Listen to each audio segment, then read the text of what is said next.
Meeting to order on February 26th at 6:38 p.m. I'd like to invite members of the audience to join the school board in the Pledge of Allegiance. I pledge allegiance to the flag of the United States of America and to the republic for which it stands, one nation, under God, indivisible, with liberty and justice for all.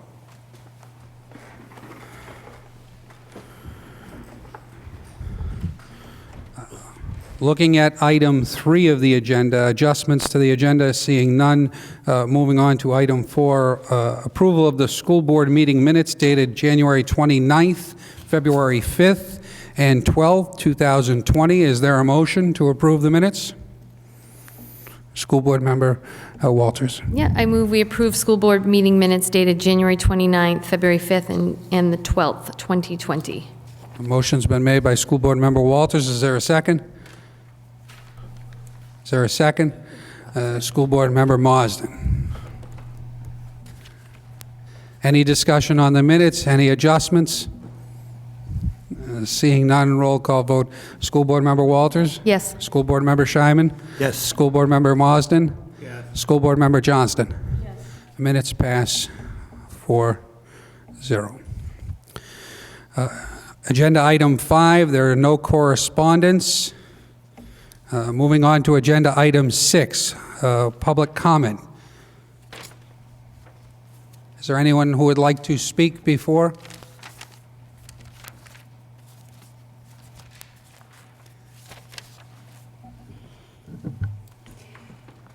Hi, good evening.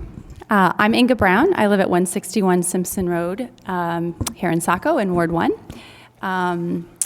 And I'm the parent of a 4th grader at Burns School, and I'm also the parent of a 16-year-old at Thornton Academy. I wanted to circle back to a couple topics from the January 29th workshop, where Ms. Ellis from the Special Ed Department had presented to you some of the steep increases in special ed referrals, and some of the board members had some good questions around that increase. And Ms. Ellis had reported that one of the possible explanations for the steep increase is childhood trauma.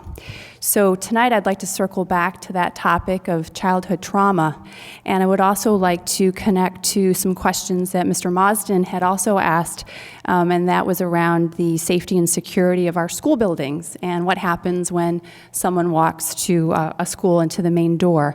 So I'd like to talk about childhood trauma, and I would like to talk about school safety. So I first became interested and sort of concerned about this topic back in November when I learned more about how the schools conduct their practice drills. And I understand there is a policy for the district, and all schools conduct their safety drills, lockdown drills, code green or code reds the same way, and that's really good. But one of the missing pieces from my perspective is looking at trauma-informed drills. So as I'm sure there's so many people here in the audience and on the board whose hearts are in education, and there's a tsunami right now of information about childhood trauma.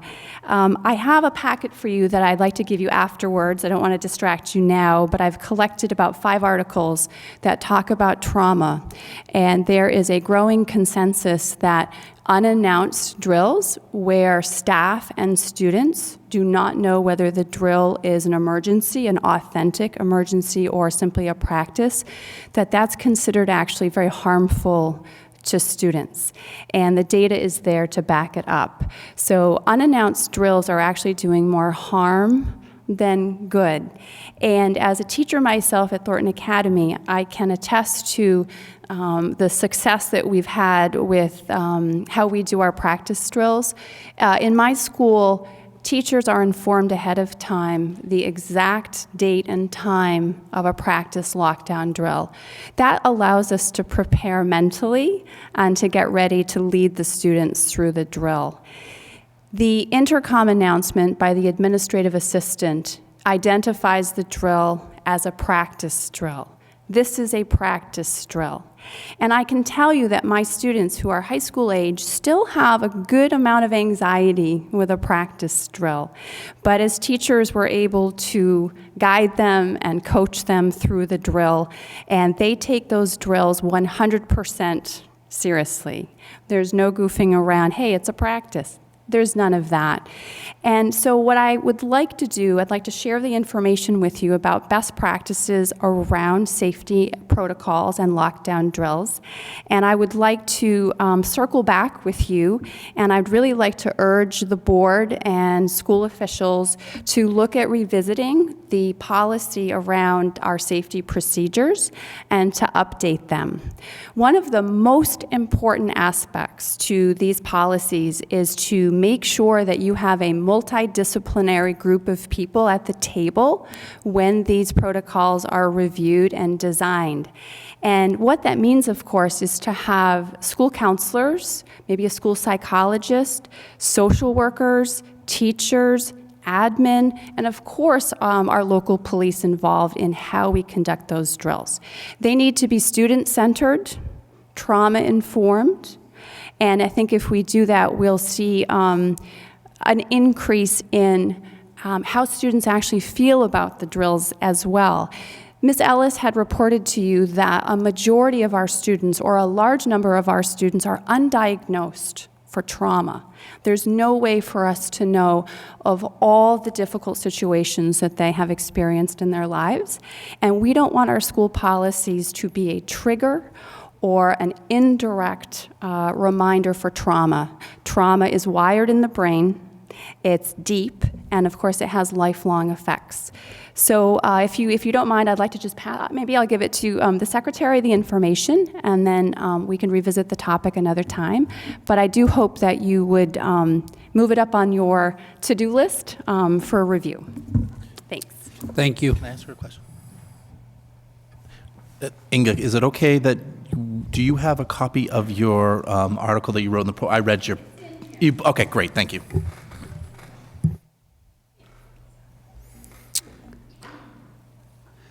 Are there any other public comment?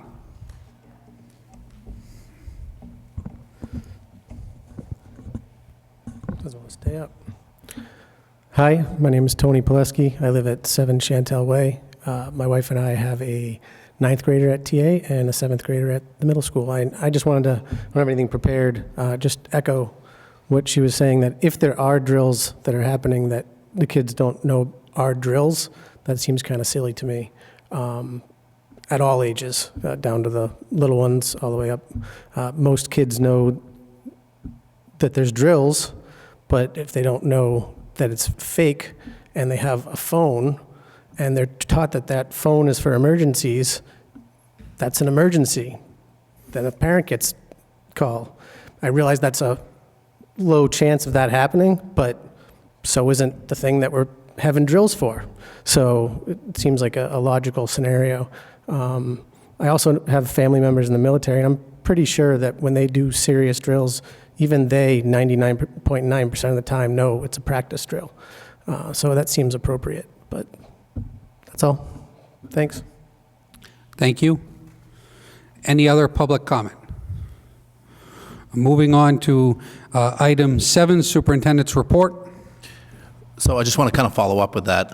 Inga, I think this is a great opportunity to talk about this. I actually am one of 2 superintendents from Maine that sit on the National Liaison Board for the National Superintendents Association, and this was a hot topic, but it wasn't a hot topic around, I mean, this is coming out around lockdown drills. However, in the South, they use weapons, and they actually do live, like, rounds. It's kind of crazy. So it's a hot topic, and I think the policy committee will look into that. So thank you.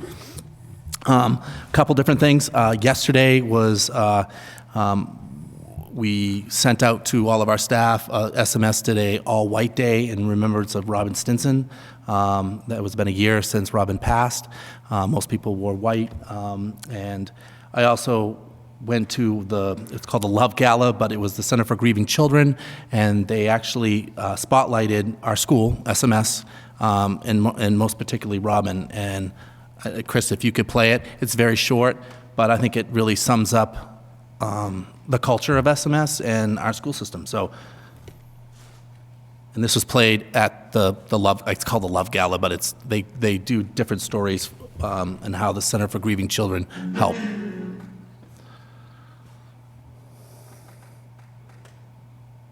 That's Saco, by the way, just to let you know.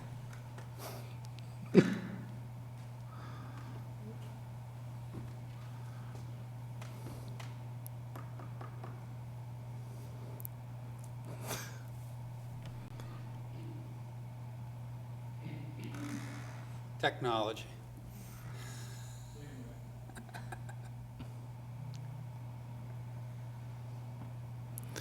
Can you work on bandwidth now for the?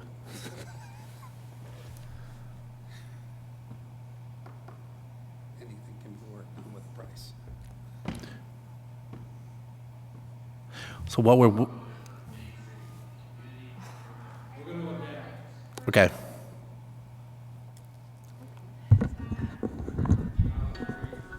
Saco is an amazing community.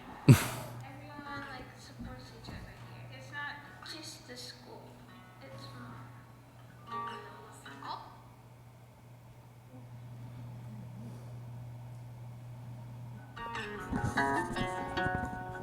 Saco is an amazing community.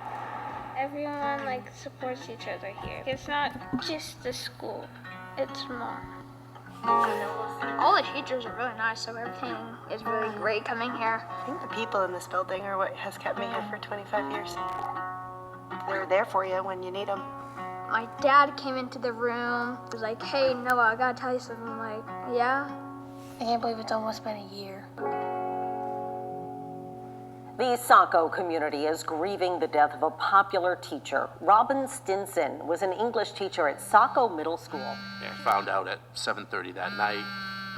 Just kind of shock. Disbelief. This wasn't really happening. And immediately had to figure out what to do the next day. How are we going to face these kids when we're so broken ourselves? We immediately called Center for Grieving Children. When there is a death in a school system, in a community, we very often are one of the first calls. When something like this happens, I think it's great to have that resource there because it was helping us guide us through the process. How do we...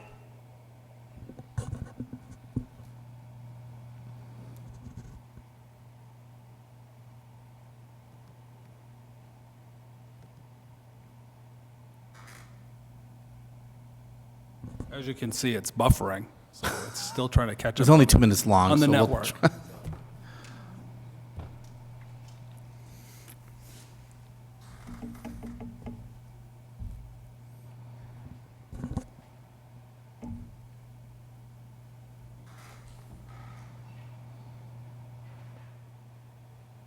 go on?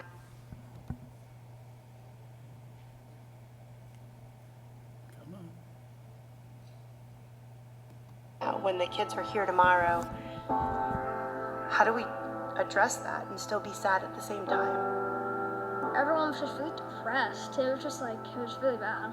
I didn't really know how to cope with it, and I don't think anybody else did. It was kind of everything just exploded. I just wanted to go hide somewhere. We needed somebody to come in and just say, okay, let's acknowledge what happened here, and then we're gonna help you to take the first steps in the direction of healing. For a while, I would send her email, a little paragraph about how my day was going.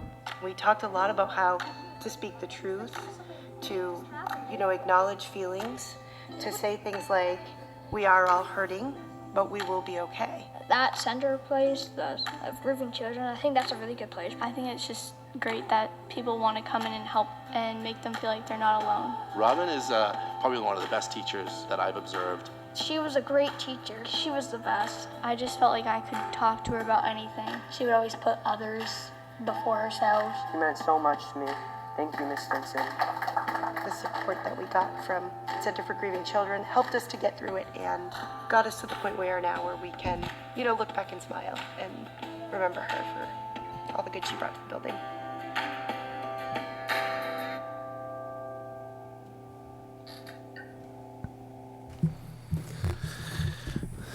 So thanks for letting us play that. So anyway, we miss Robin, so just wanted to put a tribute out to her.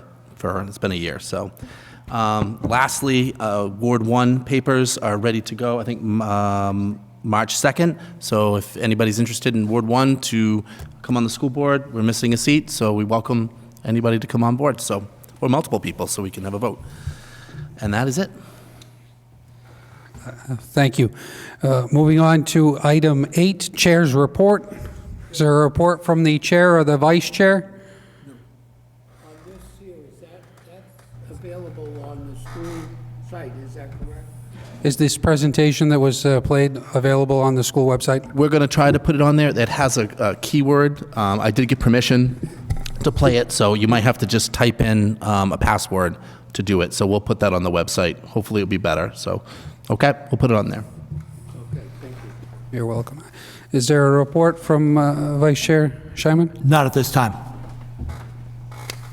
Moving on to agenda item 9, staff report. There are no staff reports identified on the agenda. Moving on to item 10, board subcommittees. Subcommittee A, personnel. Not much to report tonight, but we did have our first personnel committee meeting for the first time in several months. Just on Monday. We had been using the personnel committee time to conduct our teacher contract negotiations. So I will be prepared to report out what we spoke about on Monday at our next board meeting. Thank you. Item B, Finance Committee. Yes, we have we have in our packet tonight the minutes of the Saco Finance meeting on February 5th. There were three items on that. One was a report on where we stand right now in the year, or as of then, February 5th, with a recommendation for a freeze on expenditures through the end of the school year because of the projected significant deficit that we will be addressing this in our workshop today.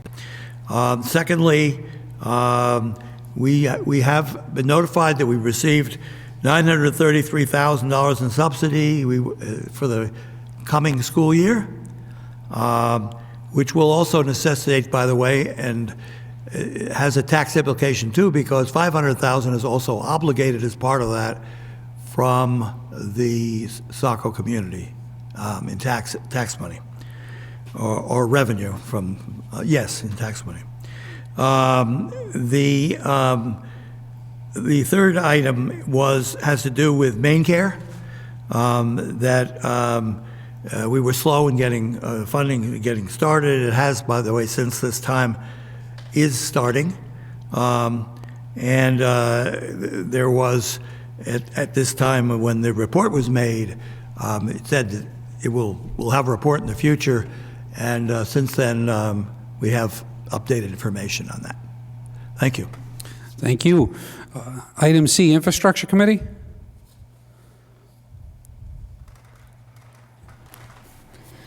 Mr. Mayor, we have missed a meeting along the line of the weather and lack of people to attend, but we do have a meeting scheduled for tomorrow of the Infrastructure Steering Committee, which is a sort of a ad hoc from the infrastructure. We will get back to hopefully being on task with that in the very near future. Thank you. Yep. D, Strategic Committee. Strategic Committee met yesterday, dealing with a lot of policies again that we need to update. The policies that we dealt with yesterday were really very much oriented to the medical issues that we might encounter. We had the assistance of the nurses to kind of interpret and give us feedback on some of the their insight to what would update us, as we're not, most of us, medical professionals. And that was very beneficial, I think. Those policies will be coming forward in the very near future for first reading, I believe, with the corrections and the input of the nurses. And Thank that you should very happen much. soon. Thank you. E, negotiations, says completed, so I don't believe there's an update for that. And the last is the school board liaison to the city council. Nothing to report on that. Okay, moving on to agenda item 11, old business. There is none to be discussed. Moving on to new business item 12. A vote to approve substitute teacher pay rates. Is there a motion?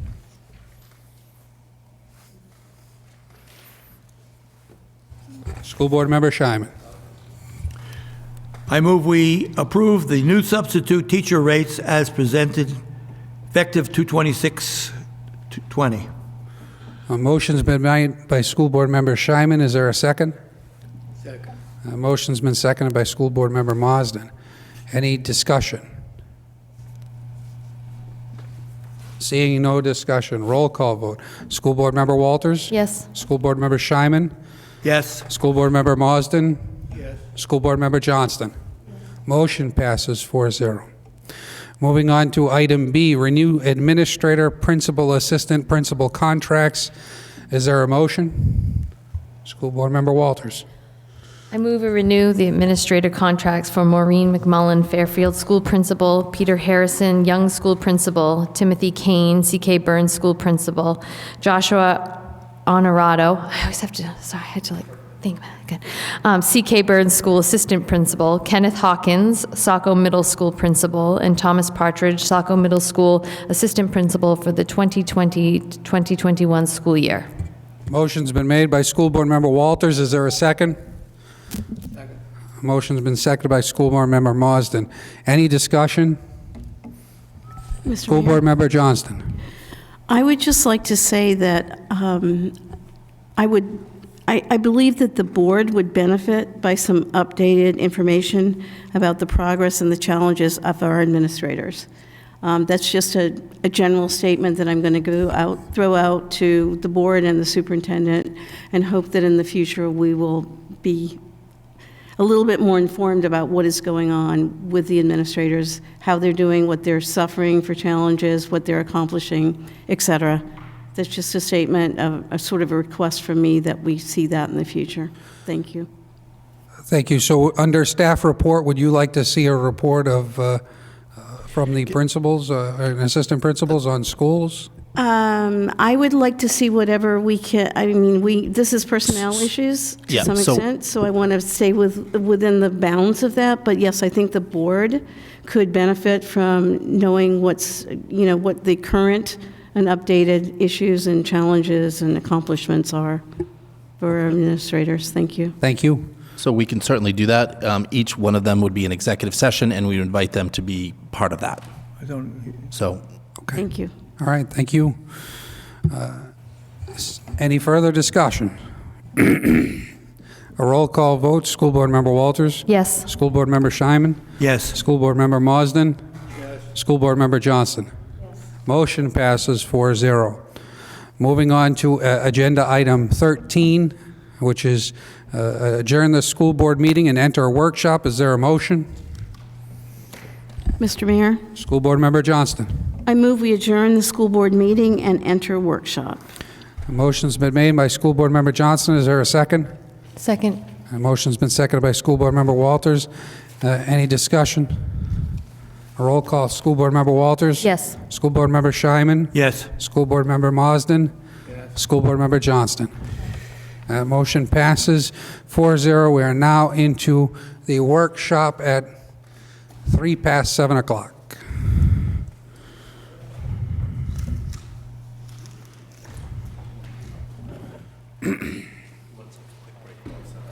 Sure. We'll be taking a 5-minute recess while we set up in between the meeting and the workshop.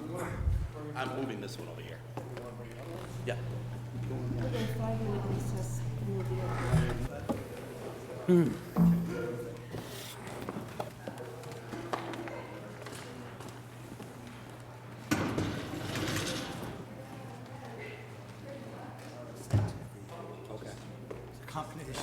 But they are.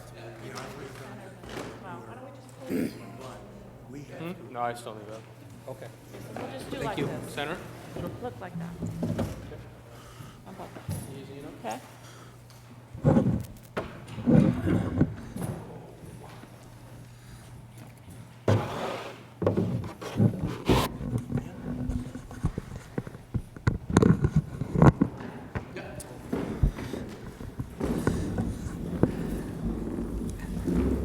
As a reminder to those in the audience and those watching at home, there will be a special election on June 9th, 2020 to fill the vacant Ward 1 school board seat. Term of office will be to fill the unexpired term of December 6, 2021.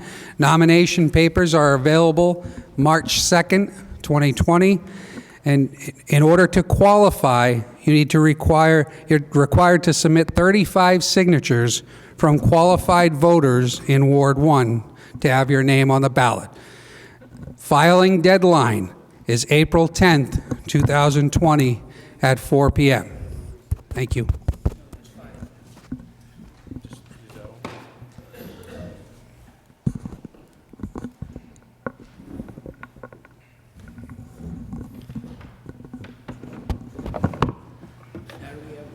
Just for my information, I think that was, if we could just have a list of the things during the year or something, or we can't do that can't make a public thing. No, personnel. It has to be in. If you want to talk to them in executive session, you have to invite them in. Okay, I didn't know that. Yeah.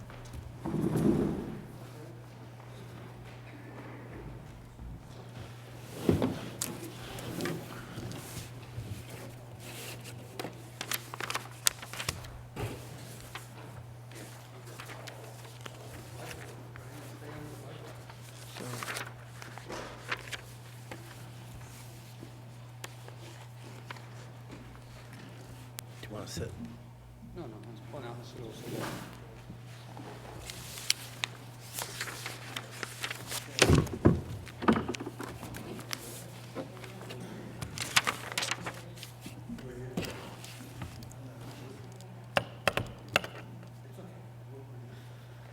I know, it's a little... We just didn't want to go get another one. Sure. Doesn't matter,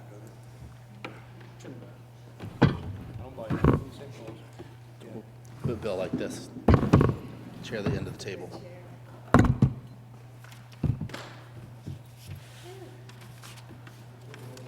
don't like the arms on the chair. They tear my suit. Because I'm a big guy.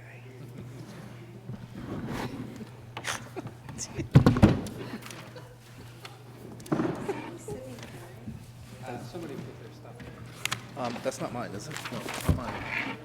It's...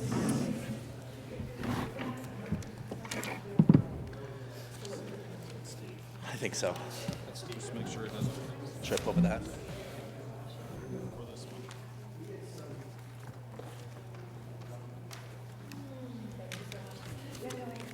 Okay, I just wanted to make that clear. That was awesome. No, thank you. You know, 'cause I want them to know that there's deadlines that they have to meet. Yeah, everyone's gonna. I'm glad you read it. It was the Michelle one. No, I'm gonna come back on to it. I just didn't want to.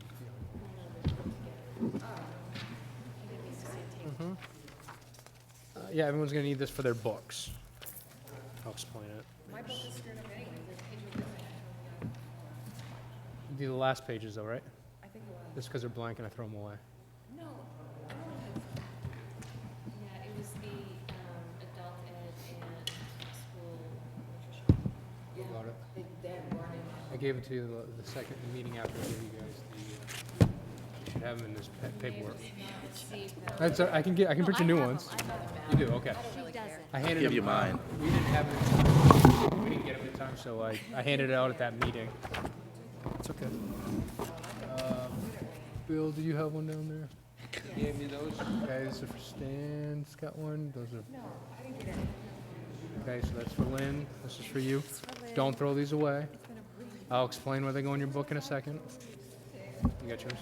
I don't know which ones you. Okay. I gave you one earlier. Okay. Oh, yes, that one. So when they're ready, we can go. What's that? Sweater vest. I've never seen you wear a sweater. Is everyone back? Yep. Everybody back? Yeah. Okay, let's begin the workshop portion of tonight. So the first thing I want to just kind of give out to everybody, I discussed this at the city council, Dom and I, when we presented where we were for this fiscal year. This is not for next year's budget, but I wanted you all to have a copy of what we discussed at city council last night. So I'm just giving this to you now, but take a few and pass it on. This is for our forecasting at the end of this fiscal year. So we're not going to discuss this tonight, but I just wanted you to have it. The very first thing I gave you were these two sheets of paper. One looks like our cover sheet. This is the revenue side of the first item in your book. So you just want to put this behind your expenses, and we're going to talk about that in a second. And the one below that is the ADS report, which matches all of our other reports. That should be on tab 25. So if you just want to insert that in your books so we don't lose it, we'll go from there. Yes. Yeah, that goes into section 25, and this is just your cover sheet for the front of your book. So one of the items that we haven't discussed yet for budget was the revenue side. This is just the superintendent's proposed. The only real adjustments we have is the first two lines.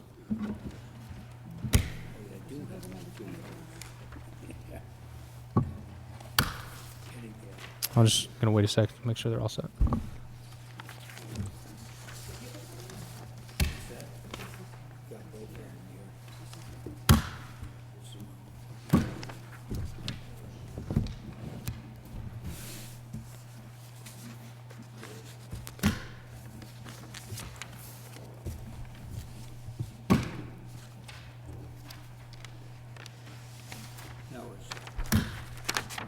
Okay, so the first two lines for our local share EPS and additional local, this has been updated for our, based on our ED 279 that has been preliminary given to us by the Maine DOE.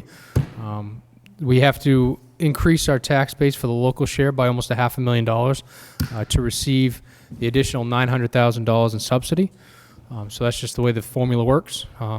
The second line for additional local is what we need to raise in order to meet our expenditure budget less our revenue gap. So this year it's at $11.4 million. The only other areas to note which has been changed, we have a little bit more estimated budget for Dayton tuition next year. We do have currently 4 students. We're estimating 2 more students coming in. We reduced our main care reimbursement to $500,000. I believe that should be a discussion for this evening. What the school board feels we should be at, if 500,000 is enough, if it's too much, but that's something we can talk about. The adult ed additional allocation that they're requesting of I think it's actually 17,000, is also represented there underneath the total revenue. And then there's a difference between what the 2020 tax levy is and 2021 proposed tax levy. It's at 3.9 million or 15% increase. So these are all areas that we can talk about this evening for revenue as well as expenses.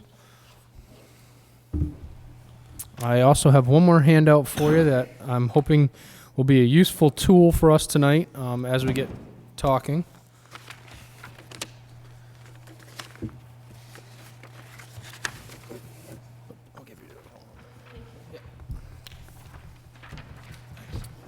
And I'm going to put it up on the screen right now so members at home can view. I have it right here, sorry.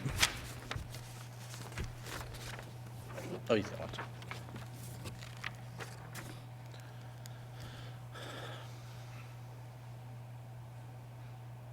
Let's see if it works this time.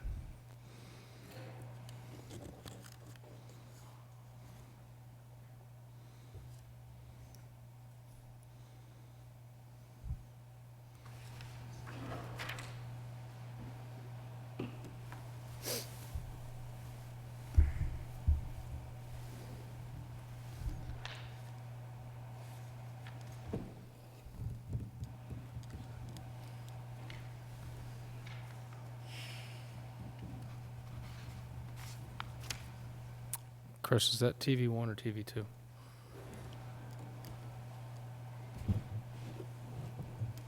$5.9. Oh, $5.9. Okay, thank you.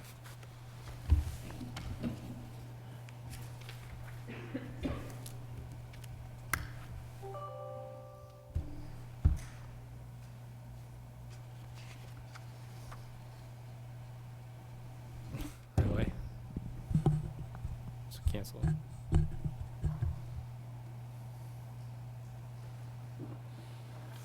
All right, well, while Chris is working on this, I'll just kind of go over what this spreadsheet's going to do for us tonight, and then we can start having discussions. So essentially what we've done is it's kind of a calculator similar to our RAD calculator from last year.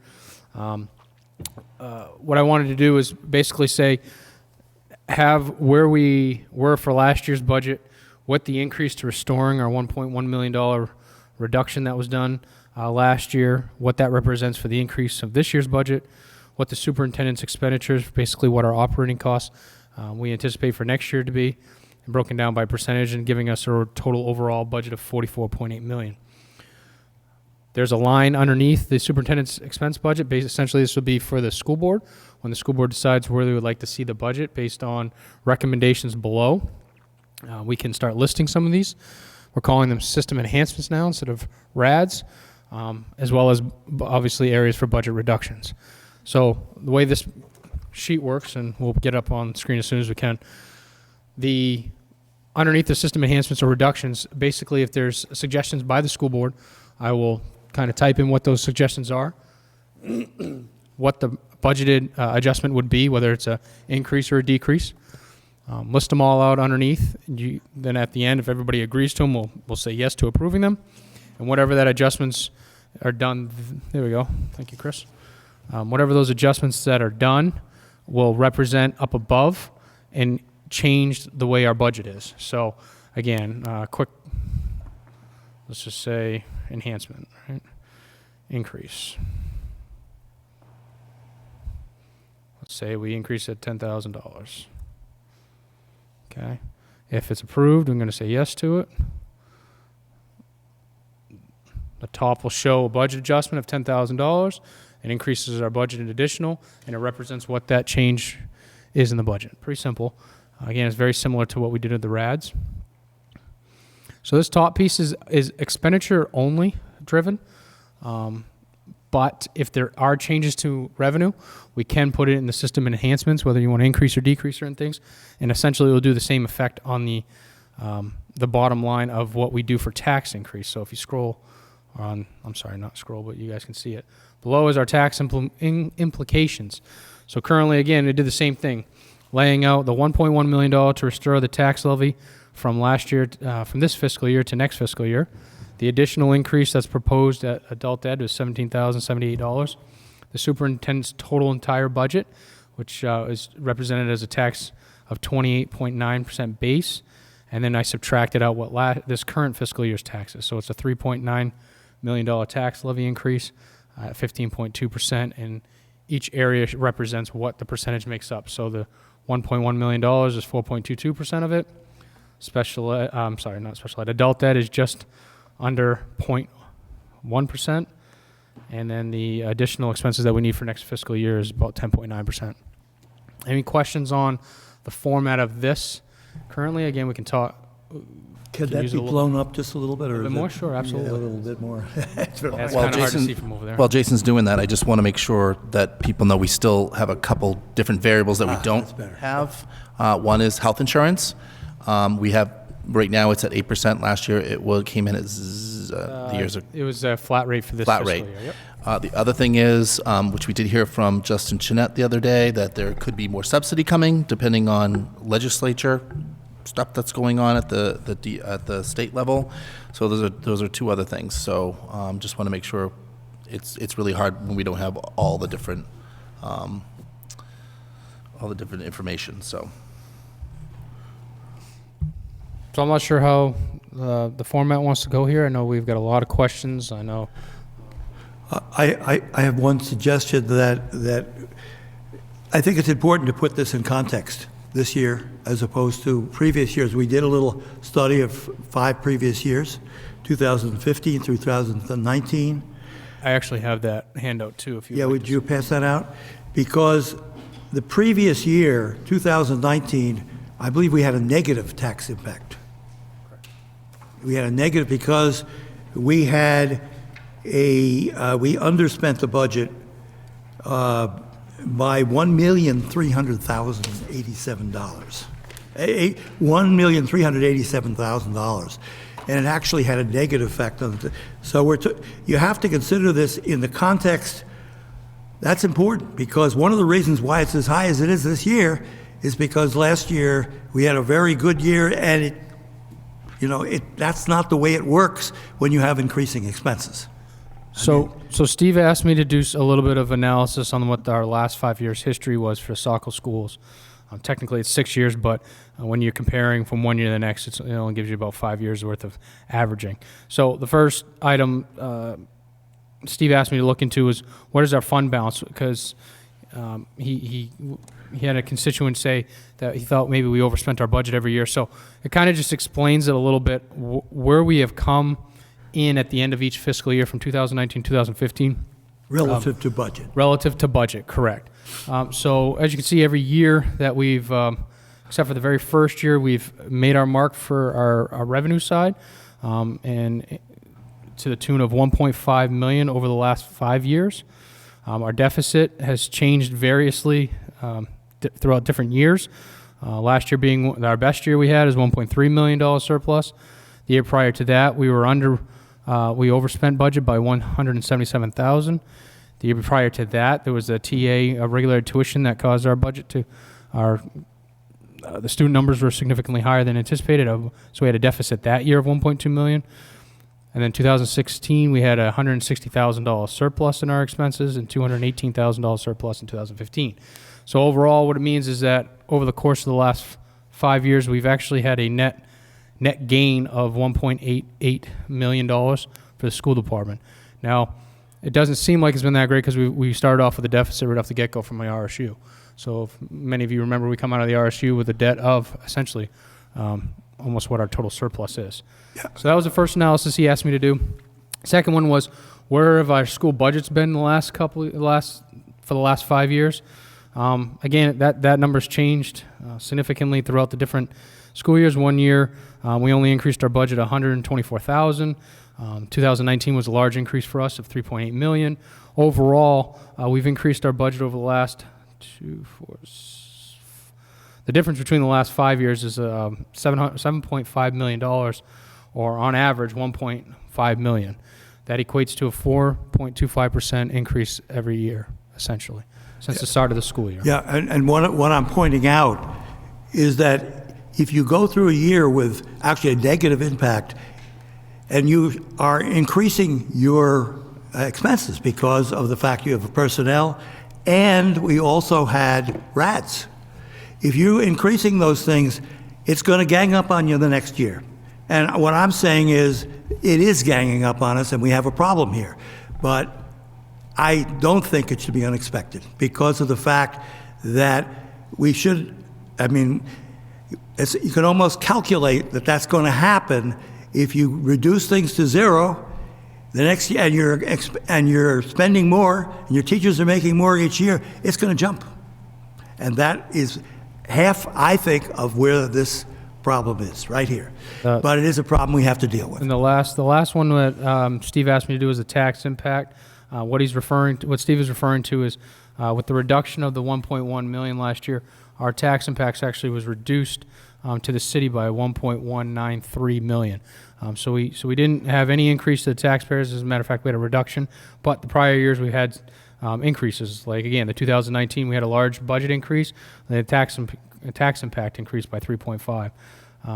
So overall, the 5-year average we're basically averaging $1 million every year on the taxpayers, or a 5% increase.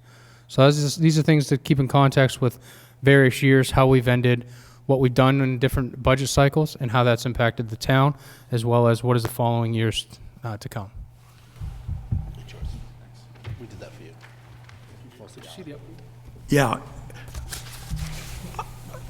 I keep prepared with something that I would like other people in the board to comment on, that given this very large increase, we as a board, I feel, have a responsibility to do everything we can to reduce that increase, so that tax increase to people in the community, as long as it does not destroy the education that we're here to support.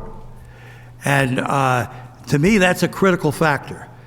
But I feel it is important for us to say, well, if there's some things that can be done that will mollify or bring down some of this increase that will not affect directly the instruction being given to students, I think we have a kind of responsibility to explore that. And so what I'm asking is how other people feel about that. And I've done a little bit of studying of the thing. I would like to say that I would like recommendations for $400,000 to $700,000 from staff, some possible recommendations. That doesn't mean we're going to do it, but I want the pluses and minuses of that and any other things that can be done that will mollify this situation. In other words, I do not want to wait for the council or the vote in June for people to tell us they don't like it. And and they're not going to like it. But this is a difficult situation because we have to produce good education for kids here, and their expenses are going up, and what leads the way in all of this is something we can't control at all, and that's special education. There's no question about it. That's driving a lot of this. So, and we don't have control of it. You know, I just wanted to get a sense from other people, how do you feel about how the board should be going about things? Thank you, Steve, for that. Any other board members wish to comment? School Board Member Marsden.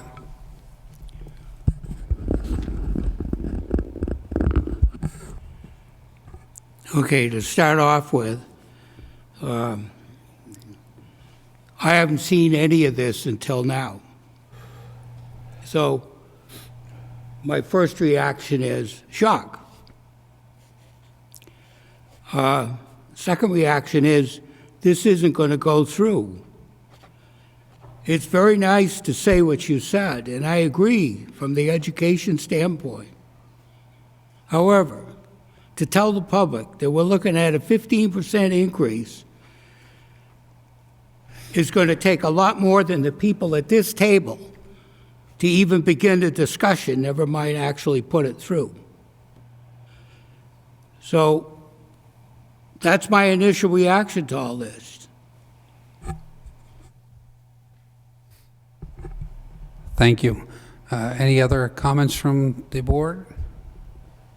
Any other On my house, the impact will be $4,000, just the school budget.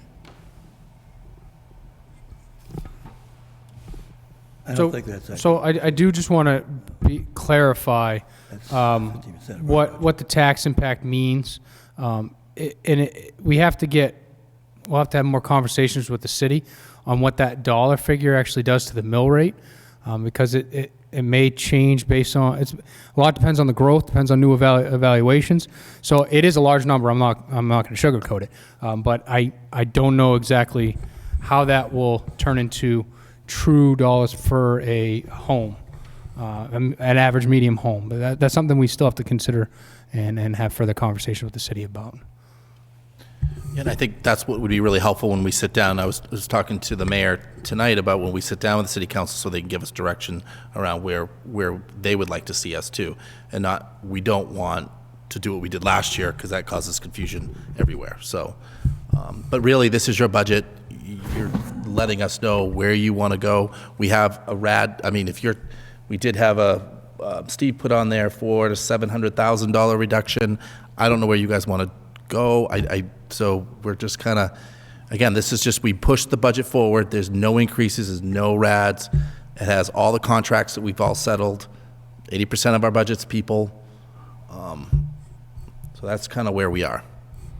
Minus the revenue side, which is a whole different issue. Thank you, Dom. So I think, is there,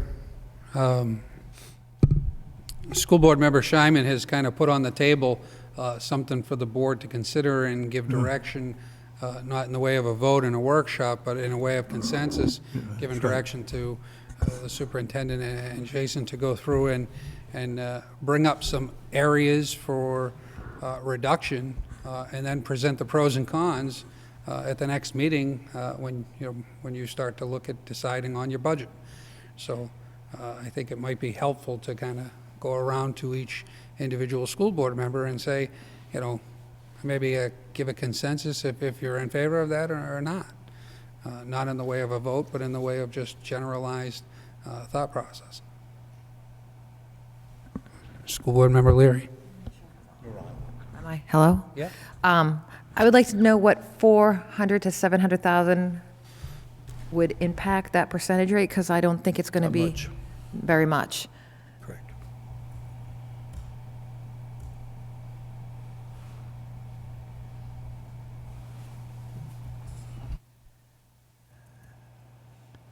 Do you have to do one first so we can see what 400 would be?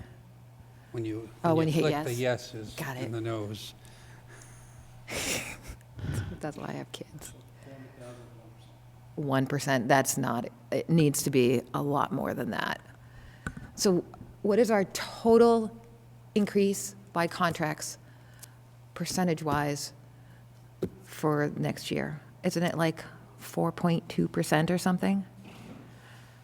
For each contract?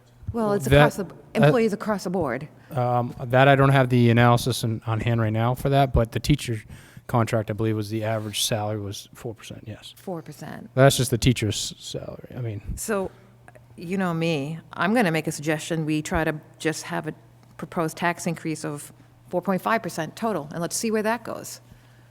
That's pretty drastic. so the 1.1 million restoring the tax levy was 4.22% of an increase. So if you're looking to reduce, so let me understand. So you wanted to reduce it so it's only a 4% increase? Yeah. I want to see what that number looks like.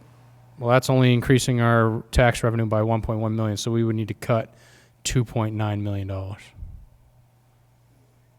That's $3 million. And Jason, could you, with all the contracts that have already been negotiated, could you do that? Would that even be possible? $3 million, not unless you want significant changes in the structure of the school department. Okay. Significant. I mean, Yeah. that's a lot of personnel. It's all personnel. It will be massive cuts. But that's not include. You said what did you say? 4%. Total. But are you adding back in the 1.1? So I guess that's the confusion That's part. confusion. That's where it's all getting confused in the community. So our initial operating budget that we asked for this year with true cost was $1.1 million higher. So we re-implemented those, that reduction into next year's budget. There are still a few things in there that we could hold off on. We don't have to put in the Saco Middle School phone system for $58,000. It is a safety concern. At some point, it is going to need to be addressed. We could remove the contingency piece of $150,000. We could chance the Thornton Academy regular ed tuition again, $250,000. Besides those few areas and capital improvements, we could cut $100,000. We could not buy another bus for $25,000. So these are all small individual areas we can maintain and help bring the budget down, but it won't get us to $2 or $3 million. It'll get us similar to the range that Steve had estimated, somewhere between $400,000 before we start looking at personnel. So I guess I'm going back to Lynn. So with 8%, is that what you're looking at? Because Well, if you take the 4.2. Right, that's the 1.1. 15.2, so we're 9 point. Right. Is that something that you're looking at? Because you're not, not trying to put words in your mouth, but. I'd still like way more than Steve wants to cut. That's still more than that. That's 8%. It's not what I want to cut. I'm just simply saying as a starter. Suggestion was. It was a suggestion. I'll do 2.2. Yeah, but I would keep in mind, though, that this is a year, it's not, This is a year-by-year thing, and people see it in 1 year. But with the negative tax impact last year, if people were willing to see it that way, it isn't that big an increase as we go. But realistically, it goes up. But it never you're right, goes it back will down, not. ever. It just so jumps it goes at up people. a huge amount this year, and then next year it goes up again, maybe not that much, but it's still going to go up. It never goes back down. So you got to keep that But in it mind. never will because the expenses go up every year. There's no way to keep it level. There is no way in the world, if you do keep it level, you're going to get clobbered. That's been the history. There was a point in the history of the schools in which they fired all of the arts teachers and the music teachers and all kinds of things because at that time there was a restriction. You could not rate, there was something built into the charter at the time. And what happened? A disaster, because at one point then the increase came along. It was absolutely huge because you can't sustain it. Okay. I think Beth was, did you? Oh, Beth. I'm just reflecting on what Steve just said about, firing our teachers and whatever. And I don't know if I'm correct or not, but I think you might be referring going way back. Yeah, way back. To the tax cap back in 1979. I heard that, yes. So I'm just pointing out that I think that's Still history. sort of history at this point in time, and I don't think that we've done anything of that magnitude in the recent I hope we past. don't. The other thing that I was just going to bring up is my concern. I mean, we're throwing out a lot of numbers here, and I'm not going to throw out any more at this moment in time. But my question and concern has to do with the past program that we created for this year. And my question and concern is what we envision for the cost of that and the revenue for that for next year. I mean, for instance, are we talking, is that program going to expand, for instance? Do you anticipate, No. Mr. Superintendent, that it would expand? No, it's pretty much, it's maxed out as it is. So there's guidelines by the Department of Ed for special ed that we only can have a certain amount of kids, per grade level. So K to 2, you can only have, I think, 11, don't quote me, 13 at the 3 to 5, 6 to 8, it goes up a little bit, and then high school, it's higher. So those are maxed out. Part of the problem last year when we did this, with the influx of kids, we needed an in-between, which is the composite room. So this is a so we have composite rooms that are in between resource room and the PATH program. And these kids, it gives a place for the PATH kids to come out. And of course, another one comes back in. It's always, we have kids moving in and out. So that's kind of what that is. The revenue aspect of that, I would recommend not putting any revenue. Jason gets mad at me when I say this because whatever we put in for revenue, it might not make it. So last year we went for 900,000.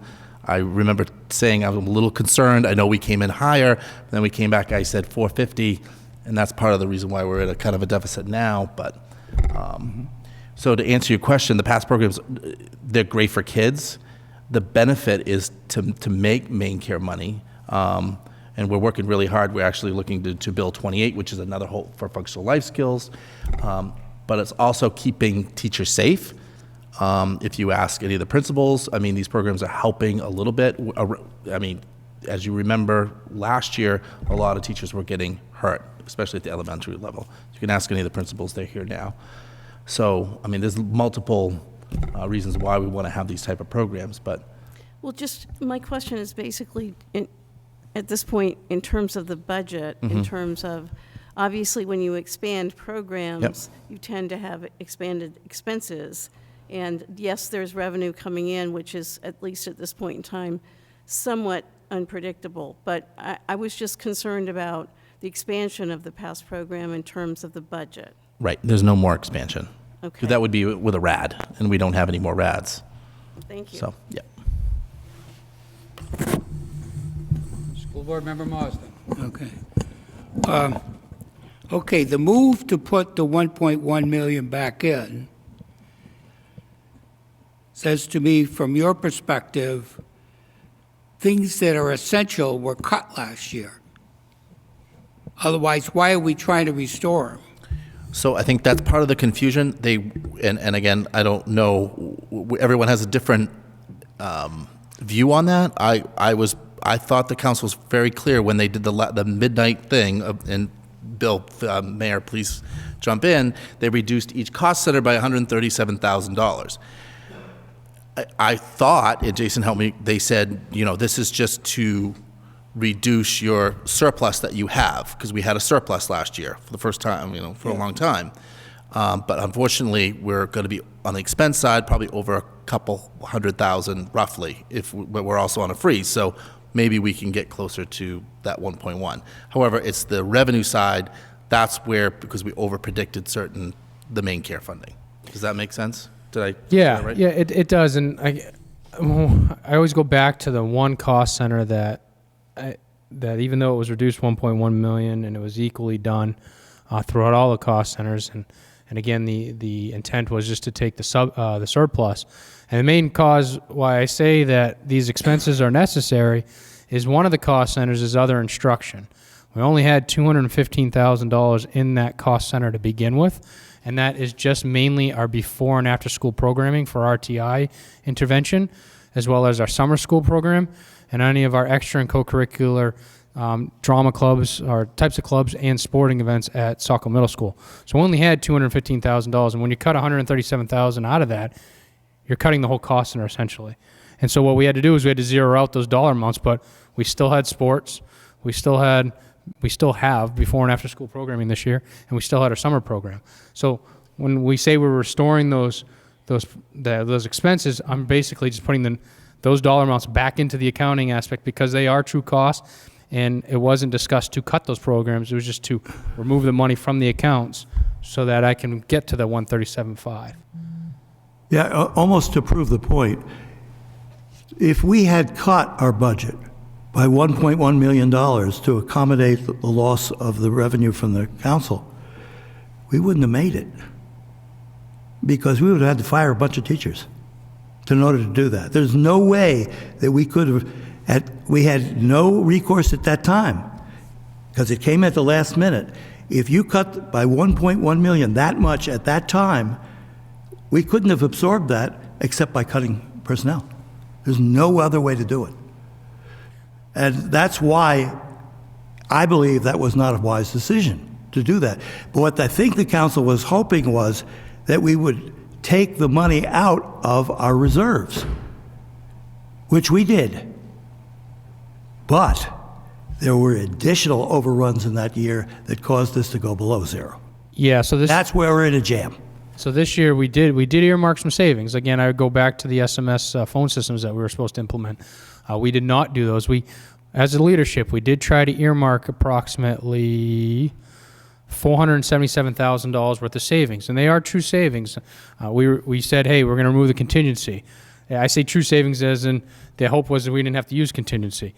We were going to reduce the TA tuition, and we actually are going to come in line with that by $225,000. That is true savings that is reflected in our forecast. But areas such as our special ed for Thornton Academy tuition caused us to go the opposite direction. The lack of additional main care revenue caused us to go the opposite direction. So if we did do as the council suggested by reducing our budget, and we were able to save the $477,000, and everything else is status quo, then the end of this fiscal year would not be as pertinent. We would still have some budgeted use surplus that we potentially could use to help offset next year. But because we had those two main factors of the special ed tuition at TA and the lack of main care revenue, it's causing us a significant deficit for this year, and therefore not being able to utilize any of the funds. So Stan, that's why we're trying to add back in the 1.1. And then that's what I was trying to figure out. 1.1 plus 1.1 is 2.2. If that was our increase, what would that, I'm just curious, what would that be? So if we cut $2 million, it'd get us to 7.5% of a tax impact and a budgetary increase of 5.81%. We'd have to cut $2 million.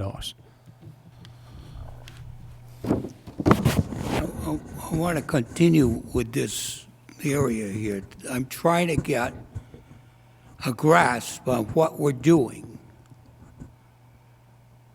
Last year, we cut 1.1. No. What are we restoring? We didn't cut 1.1 million. The city didn't give us revenue for 1.1 million. I mean, we didn't cut. We just used up the surplus to try to cover it. We didn't cut. Okay. We cut some. We were able to hold back on some things like the telephone system and was it $400,000? We did make some attempt to do it, but that's as far as we could go without materially affecting the basic things that we're doing. So we made a combination of making some cuts and using up The revenues. and using up the surplus that we had. And that's where we got into a jam, because not only did we do that, but then we ran into two other big problems that exacerbated the problem that we did not anticipate. One was $650,000 and with regard to something that came out incorrectly from the high school. And then the other one was, what was and main care, we overestimated the income, which is a combination of, frankly, the blame comes probably on this board, because we were warned that it was too much, it should be reduced. Well, we were gung-ho at the time, so we voted for it, and it was a mistake. So that's where it is. Mistakes occur. People who did it with good intention. School Board Member Marsden, follow up? I'm following it. I'm trying to absorb it and get my hand around this as to what it is. I'm trying to get my hand around this. Not just follow what you're saying, but to understand there's a difference. At least for me, there is. Okay, and that's what I'm trying to do, because I'm also trying to look at what the implications are for the future. You know, if this is a one-time recovery, then, you know, how are we avoiding this coming up next year or 2 years from now? And especially given that we're looking at building a new school. That's just the beginning. This is just the beginning of expenses. And thus, yes, I hear what you're saying. I don't fully understand what we're doing at this point. So, Stan, I want to follow up, and that's a great comment about trying to understand if our budget is going up this much this year, what's the likelihood of it going up that much next year? Well, again, we're going to talk about a couple different things. One is restoring the $1.1 million. So increasing our budget $1.1 million right off the get-go just to get it back to where we originally were hoping to operate this year, that's a one-time thing, and that's impactful. The rest of that is essentially $3.2 million of an increase on the expenditure side. Now, if you look at the expenditure side, well, what does that increase make up? What's the driving factor? A large part of that $3.2 million is the special ed services of $2.1. Well, okay, let's break down that cost. What makes up that $2.1? Well, $700,000+ of that is from the Thornton Academy tuition, trying to restore where it should have been this year, with, you know, besides the inaccurate information that we received and forecasted on it. Restoring it back to this year, so if we're going up $700,000 this year, what are we looking at for next year? Well, incrementally, it's usually around $100,000. Okay, it's not large jumps. So as long as the base is set to where it should be, that should help offset next year. We do have salary increases. Okay, we do have a 8% insurance increase. Now I'm hopeful that it's coming in around 2 or 3, 4, maybe 4%. So we'll reduce some of our expenses by maybe $140,000 to, you know, $150,000. So right now there is potentially a little bit of inflated numbers in our budget to help offset that insurance. But other than that, essentially it's people, and that's going to continue to be people. The other areas we have to always consider is what is our Thornton Academy regular ed personnel numbers going to be. Right now we're last 2 to 3 years we've been in a pretty good lull of actual enrollment. I think we have one more year of that, and then we are going to see a significant rise, just because our student count in the elementaries and middle schools is growing. So we're going to have to anticipate that growing over the next couple of years. But ultimately, our budget does increase on an annual basis, generally around $1.5 million, to anywhere between $2 million, depending on other outside factors. We're a large school district. We have over 400 plus employees. They're all professionals, and we have, total district-wide 2,900 students. We are a large school district. It's just whether or not our growth in our city can continue to sustain that in our programming, or do we have to make significant changes in how we educate our children? Stan, does that answer your question? I'm still thinking. Okay. I have to say, Stan, you're not alone, because this is very difficult to figure out, particularly when you see these budget things with pluses and minuses.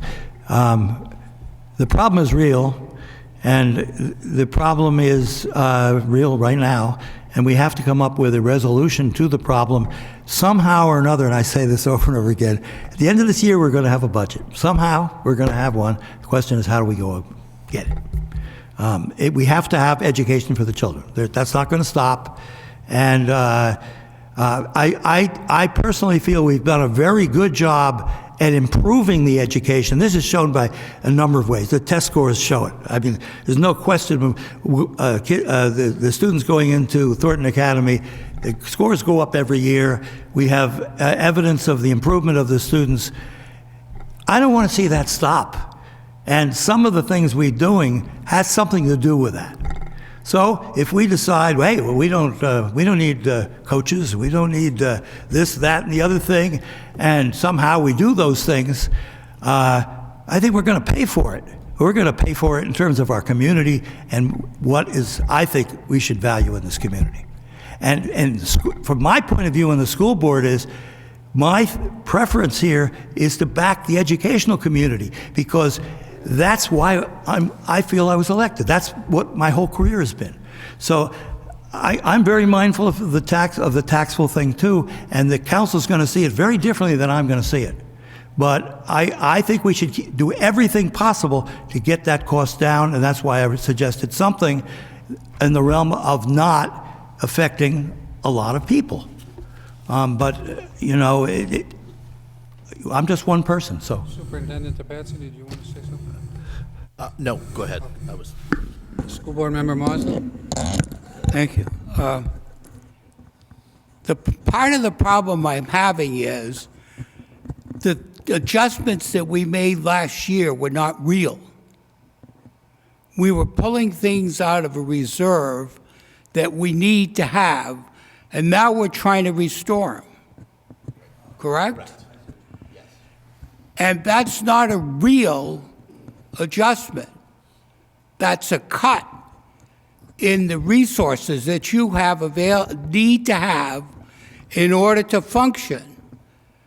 So we were telling to the public an incorrect story because they were seeing a cut, but it wasn't a real cut. It was a reserves cut. It's like when you dip into your emergency fund for something, and you still need to restore that money at some point. So that's what we're doing here. And that concerns me because I'm wondering how often are we going to be doing that, and how often can you do that without reaching a point where you have to make real cuts? My feeling about it last year is I did not want to dip into that reserve, and I don't think anybody on the board wanted to dip into that reserve. But when what occurred, we had to do that. If we had not done that, we wouldn't have made it through the school year. Well, so we tried not to. The intent was to not dip into the full amount of reserve, like you said. Unfortunately, as the way this year is going to finish, we're going to have to dip into that all of the reserve and then some, based on the two main factors we've been discussing for the last few meetings. So, unfortunately, the intent was for us to reduce certain areas of budget, which were realized savings, but because of two other circumstances that were not intended at the time, has created us to completely deplete the reserves and then some, to the point where we're going to be trying to get out of this hole again for the next probably 2 or 3 years, which is a problem, which having a reserve going forward once we can get back to status quo is extremely important to help cover areas such as these unknowns when you're doing your budget cycle. It's very difficult for both the school board and the city council to make educated decisions on a budget when we're 3 or 4 months in advance, and there's always things changing up until the last minute as well. So again, that's just my statement about the reserves and trying to make sure when we get through this, because we are, like Steve said, we are going to get through this and have a budget go through, but as the years go on, to try to build ourselves a reserve very similar to what the city council is doing. City council is trying to have 2 months of expenditure budgets in their reserves for a reason. A, it helps with the bond rating, but B, it helps when there is unknowns. And we haven't had that since the start of this, as being a Saco School Department. And that needs to be really a high agenda item for our school board and city council for going, for being fiscally responsive as the years goes on. I think that I would like to see also sitting down with council people, that's what I'm trying to do as we go along, sitting down with council people and putting our heads together on this thing. And all ideas are welcome, all ideas, even drastic ones. What we need to do is say, what are the ramifications of those suggestions, okay? Because everything's on the table, because people come up with ideas, but this can't be done without a combination of us and the council. I don't think we can do it alone. We have to do it with them, and we're going to have to work to make that happen. So I'm very much in the suggestion of, I want to hear the ideas that people have of how to solve this problem. Thank you, Steve. Any other school board members? School Board Member Walters. I'm surprisingly very quiet, taking it all in. I'm curious to understand, and so one of the biggest challenges that we're faced with right now is what happened with Thornton Academy. And I still don't fully, I don't fully understand it, but I'm just curious to understand what we're going to do to prevent that from happening again. And would expect that there's some things that are going to happen to prevent that from happening again. Because it seems like it was more, whether it was oversight or I don't know, but that's just something it's on my mind. Superintendent Batsy, would you like to answer? Yep, we did talk about this a little bit in leadership team, because we did talk about the budget. Jason did review the budget.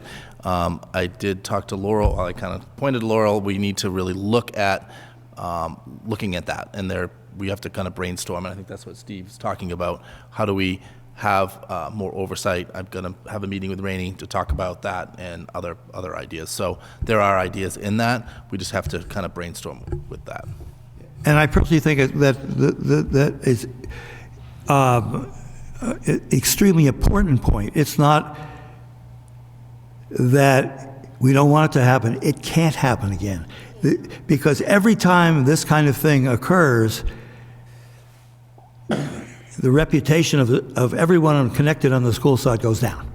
So that kind of thing shouldn't have happened, but it did happen, but it shouldn't happen again for sure.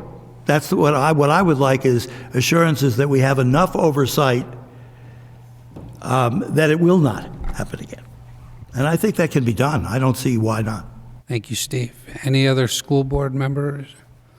Any questions? School Board Member Johnston. I'm just going to add to what Emily and Steve have just said, which is, for me, I still don't fully understand exactly what happened. I think that this board would appreciate knowing in detail what happened, and I certainly think that we should not have to deal with something similar in the future. Clearly, it completely threw us. And the oversight, I think, is really, really important. There has to be a way to do it. I don't want to have that surprise again. Thank you. Thank you. Any further school board member questions? Comments? Jason? Yeah, I think, well, what I would like to do is I'll reach back out to the individuals involved that originally gave us the figures to get a full handle. From what my interpretation was that our student population, so, TA has many other students from different schools as well, many that also attend their special ed program.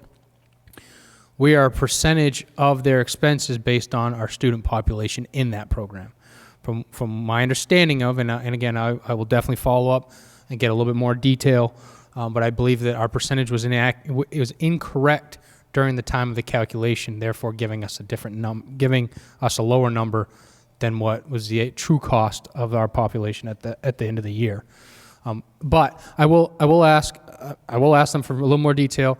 We have had full communications with the individuals over there. We are on par with what we've put in our budget for this fiscal year. Again, obviously subject to change based on personnel change if they have changes from now till next year. Same with us, our over-underage. But I would like to go back to when we had a problem with our regular ed numbers up there at TA. We did a great job as a school board figuring out we're going to do a 5% buffer for our students, and we're going to average a 3% MAT. That is, both 2 years in a row caused us to have a slight surplus in that line and has not got us caught with unexpected expenses. So if we can figure a way to do this with a special, it'd be very beneficial because those are two major costs. The only thing I would suggest is that if we get figures, they should be verified. And how we got, in other words, it's okay to say, well, it was so much percent, but we can't just take that at face value because they can make a mistake. And then that leads to huge problems on our end as well, because we're dealing with a lot of money on this. So I would think the way to do this is to verify what we get. Is that too hard? Well, I don't think it's too hard, and I think they after what happened, I think they'll definitely give us a little bit more information. Unfortunately, we don't know what their enrollment is in that program. We know our student enrollment, but we don't know how many other students. But again, that open dialogue, we've had that conversation with Thorne Academy since the beginning of the school year because of what happened. We've had a lot more communication. They're definitely open to continuing that and helping to make sure it's accurate going forward. And I also would like to point out that there was no malfeasance in this. There was nothing intentional. And that money was actually spent. I mean, it's not, we should have known about it, but no matter what we do, it doesn't really affect us right now because we have that expense. It doesn't go away. It wouldn't have gone away if they're even reporting it wrong. We're still stuck with it. You know what I mean? So reality is kind of reality, but we need to know the facts and figures so that we don't get shocked. That's the way I see it. Thank you, Steve. Beth, did you want to say something? Yes, please.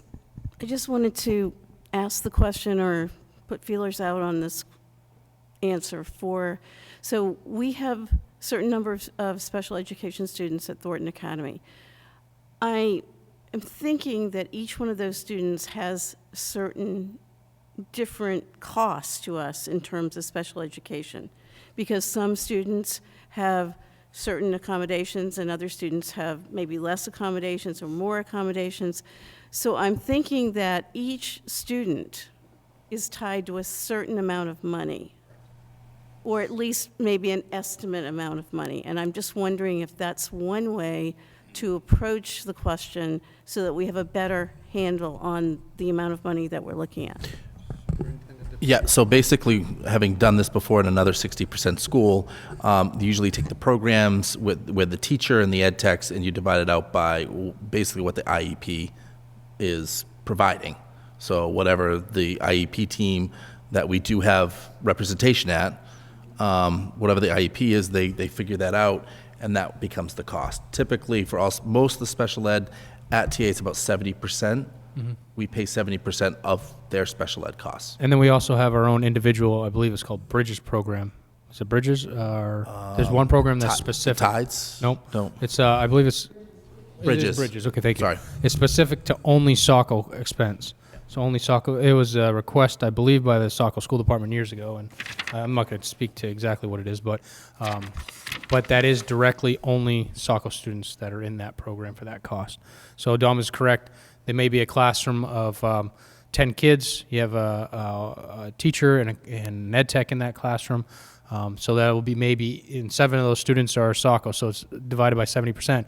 But that, as well as one of those students may have a one-on-one. So that direct one-on-one cost could be just that one student. So, but overall, it is a grouped cost that is split by population, and then also the additional Saco program only bridges. I'm sorry. Explain to me again, if you would, the 70%, please. So, for example, there's 100 students in the program, and 70 of them are Saco students. So 70% of that cost, based on the student population, is Saco's, because we have 70% of the students. Could be higher, could be lower. I'm just using that number right now because that's what the number was for last year. It's just over 70%. School Board Member Marsden, did you have a question? Yeah, I'm looking at the cost of health insurance at this point. As I guess the first of questions. I know that we have a program that we pay for the employees to go to the gym. Is that correct? No. It's essentially what it is. It's called a health and wellness program for our teachers, and essentially it's a program through On Life, which is our Anthem billing, our Anthem health insurance program. Essentially, they have to do X amount of things throughout their program to earn the max credit. If they earn the max credit, we give them I believe it's a $200 payout at the end of the year.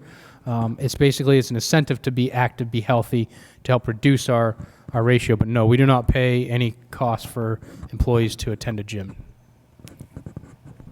But if you have your employees involved in physical exercise programs of one type or another, isn't that reflected in your insurance rates? Well, it's an incentive, and that's why we elected to offer that in the teacher's contract. It's incentive to keep our employees healthy, promote wellness, promote health, to, yes, essentially keep our loss ratios low.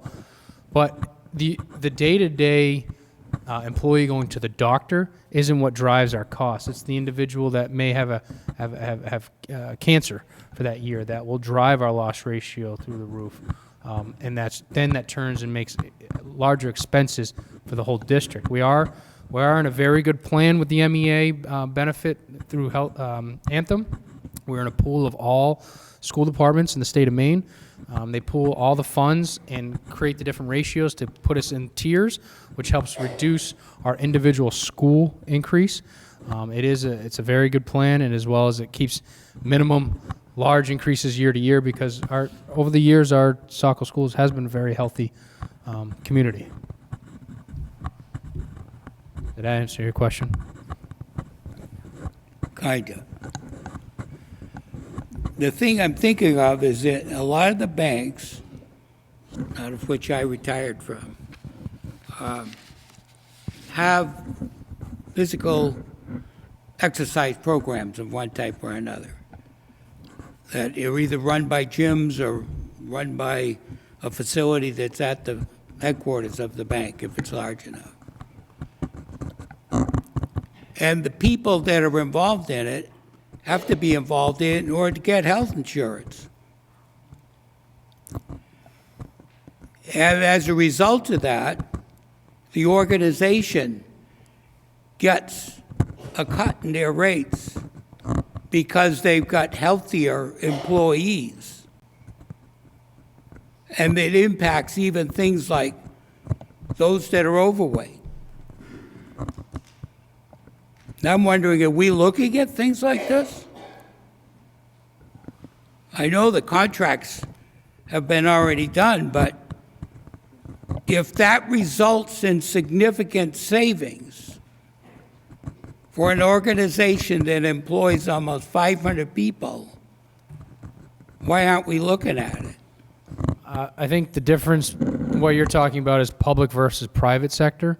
I I'll be honest, we haven't looked into that, but I'm not sure we can actively promote a health and, health care, fitness facility. Something we can look at. I think what we're trying to do is promote health and wellness by giving incentive pays out to individuals, which last year we had, it was about $15,000 worth that we paid out to our employees because they had to complete the full track of the system. And it's not, it gets a little bit easier with the Fitbits and everything else, but it's commitment. They have to seriously do their steps. They have to make sure they're going to the doctors once a year. They have to do their annual physical. They have all these different various things that they need to, requirements they need to make in order to meet that goal. So that was our way of incentivizing it. Thank you. Now, Stan, did you have anything further? if I Sure, may. absolutely. Okay, and that is that I think we need to get the employees more involved in cost savings. A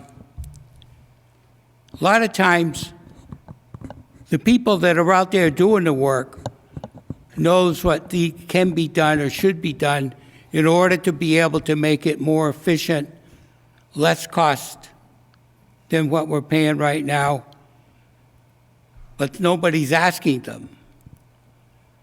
And I'm wondering if we aren't doing something like that, recognizing that they may know something that we should know. So, Stan, yes, we are. It depends on what you're going to tell me tonight to bring back to my leadership team. They're here. I said there'll probably be some reductions. If you tell us to go do reductions, we're going to go to leadership team.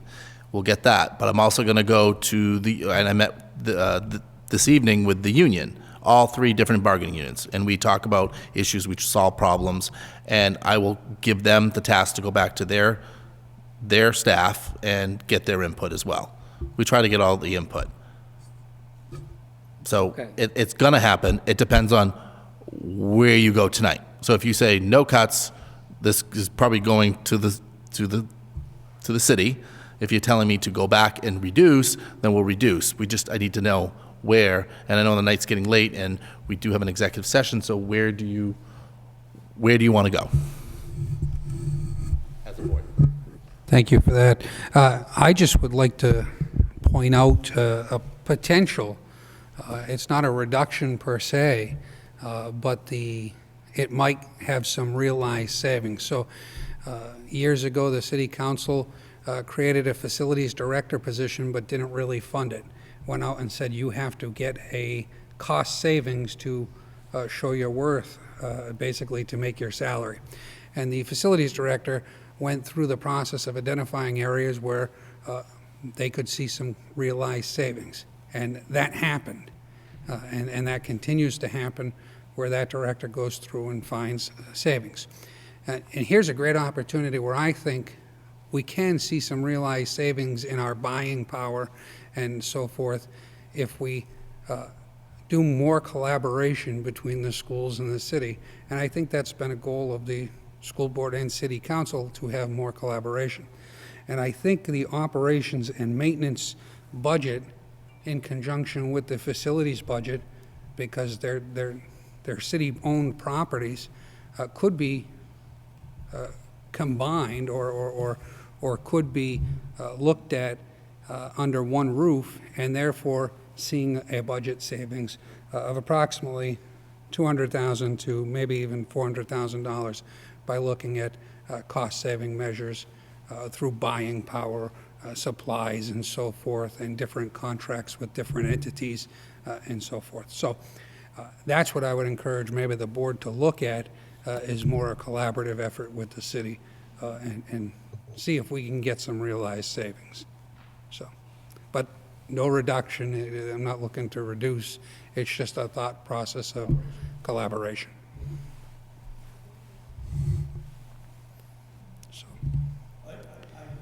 I had spoken about this.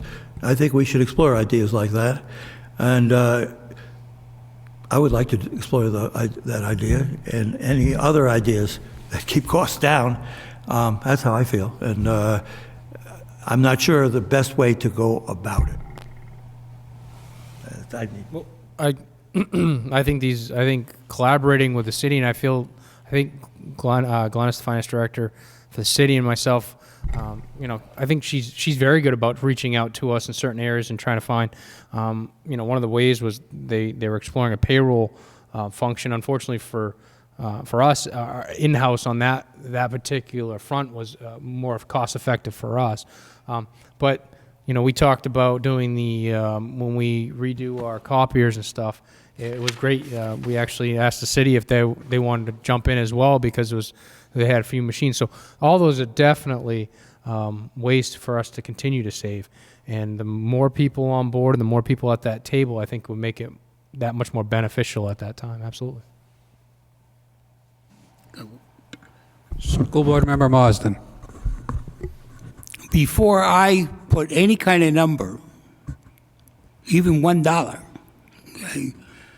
out, I want an opportunity to be thinking about this for a little bit. I'm serious when I say I understand what you're saying in terms of this step we took and this step we took and this step we took. I'm trying to understand what we're doing and what we might be able to do differently, or at least something to raise a question about. I don't know about the rest of the board, but I'm not ready at this point in time to approve anything as far as the budget is concerned until I get a chance to try and pull that together.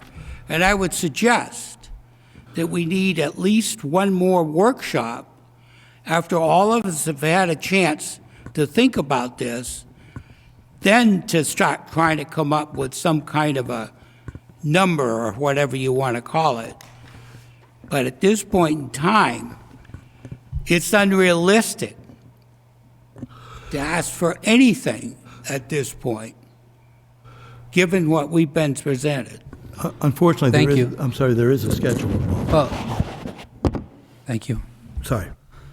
I think the superintendent and his staff are just looking for some direction.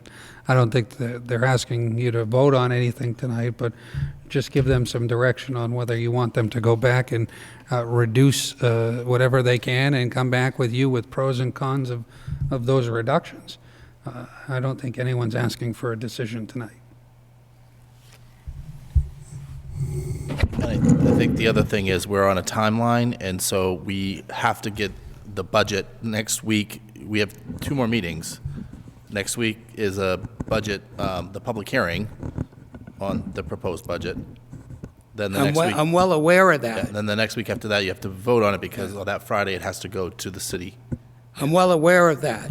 I'm also trying to face some realities here about what is it that we can realistically do, at least from my perspective.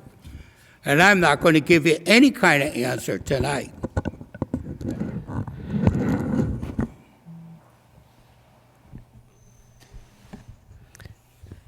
Mr. Superintendent, please find us some cuts. That would be my request. And what Steve has mentioned in terms of a number, obviously is not a huge number compared to our overall budget. I would like to see it be at least in the ballpark of $700,000 and potentially more if there's some way we can accomplish it. I realize there's impact. We can weigh what you return to us with in terms of the impact and try to figure it out from there.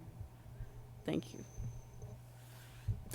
And if there's ideas like the mayor just brought up to explore, just let me know, and I will bring it to leadership and also other groups. So, Thank you. Steve, would you like to say anything? No, I just support that idea that Okay. Beth would. So it looks like School Board Member Leary. I agree with Beth, but I'm hoping you can shoot for more than the 700,000. That's a good idea. I would like you to consider, is there something we can do differently at TA to reduce some of the cost? Because I don't remember what you called it. Was it a 504 or 5? So we got hit with a new cost this year that had been in our contract for the last 7 years with TA, but they never charged us until this year because either they read it and realized they could have, or whatever the reason. But can we do something where we have our staff there that is already on our payroll to help reduce that additional cost? Can we think outside of the box and restructure some of our, I don't know if it's going to be leadership, or can we restructure some things that encompasses more job descriptions? I'm just asking if you can look at things like that. Thank you. So I think there's a consensus for you to look at cost-saving measures before you present the budget in finality.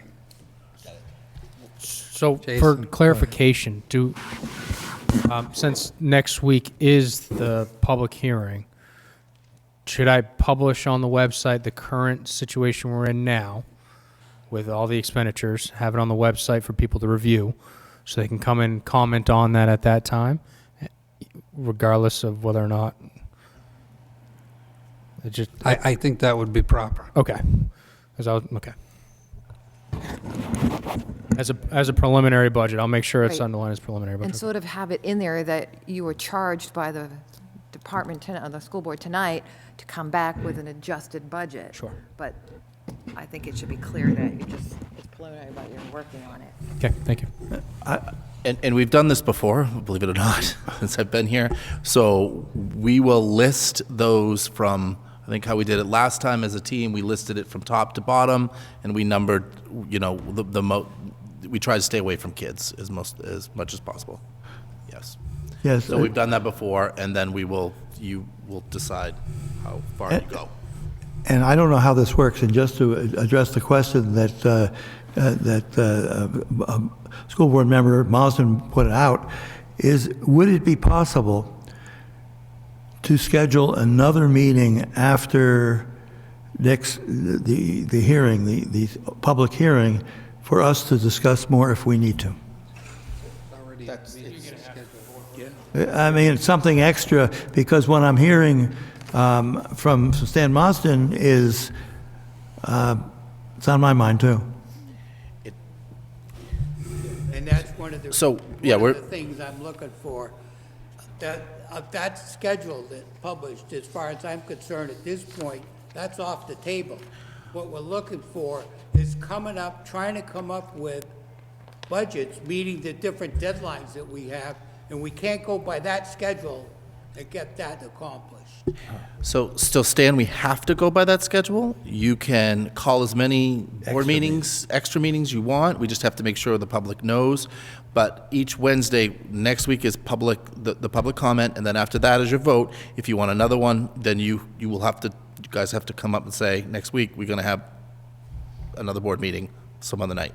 Because every Wednesday's taken, we just got to make sure this is available. At least speaking for myself, I would appreciate some public comment. Okay. And not somebody that's out to whack the school board or that kind of thing. But I would appreciate some of the public to let us know what their thinking is. This is a huge impact. Looking around the board here, the only one at this table that was here the last time something like this was done was Beth and Jason. When the board ended up with a huge increase in the tax rate, and it resulted in a complete cleaning of house of the city council and the school board. And when you go through something like that, you remember that. And it comes back to, you've got to be able to go to the public and give them a straight answer, no gimmicks.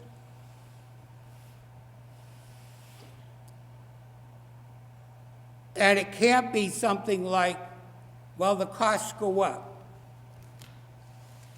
The guy who's got his house and just got his tax bill and is having it due what? Next week? He's not going to be listening for that. He wants to know, what about that bill I just got? So Stan, I also want to give the opposite viewpoint, because the opposite viewpoint could be parents coming in and saying, we want those reinstored, because I was here for that as well. So you could get feedback from that. So you could get public comment. It might not be at the public comment. It could be at city council. So just FYI, it goes both ways. Oh, yeah. Doors open. At this time, I think we'll go back to the dais and reconvene the meeting.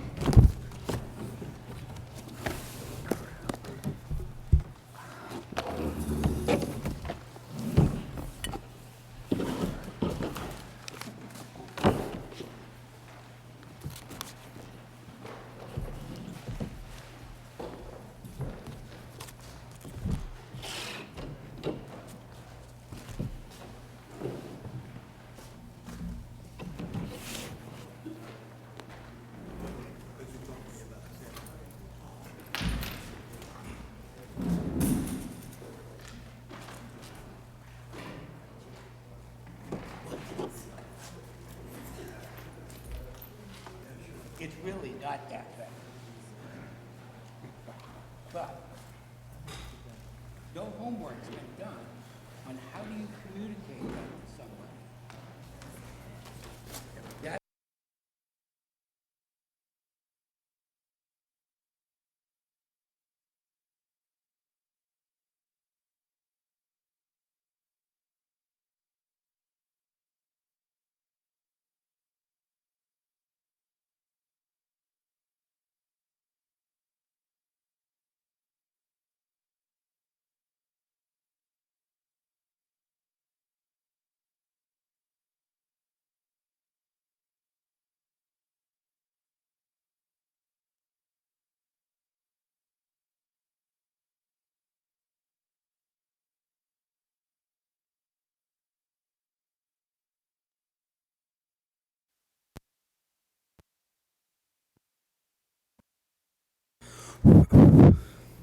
Now we gotta wait.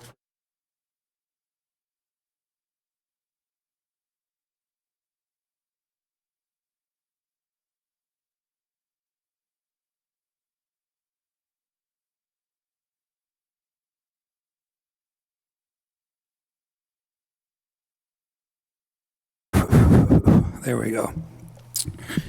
Okay, moving on to agenda item 15, adjourn the workshop and enter executive session. Is there a motion? Yeah. School Board Member Walters. I move we adjourn school board meeting and enter workshop. Second. I think we have to read the suggested motion in its entirety, because I move we exit the workshop and enter executive session. Oh, sorry, I was... Item number 15, I know it's getting late in the evening. I'd like to make note that Lynn Leary seconded my motion, so retract that. I move we exit workshop and enter executive session for the purpose of legal advice pursuant to 1 MRSA subsection 4056E with no action, or with possible action? It says no, with possible action. I second that. There's been a motion made by School Board Member Walters. Is there a second? Second. Second. Motion's been seconded by School Board Member Scheinman. Discussion? Seeing none, School Board Member Leary? Yes. School Board Member Walters? Yes. School Board Member Scheinman? Yes. School Board Member Marsden? We failed. School Board Member Johnston? 5-0, motion is approved at 8:28.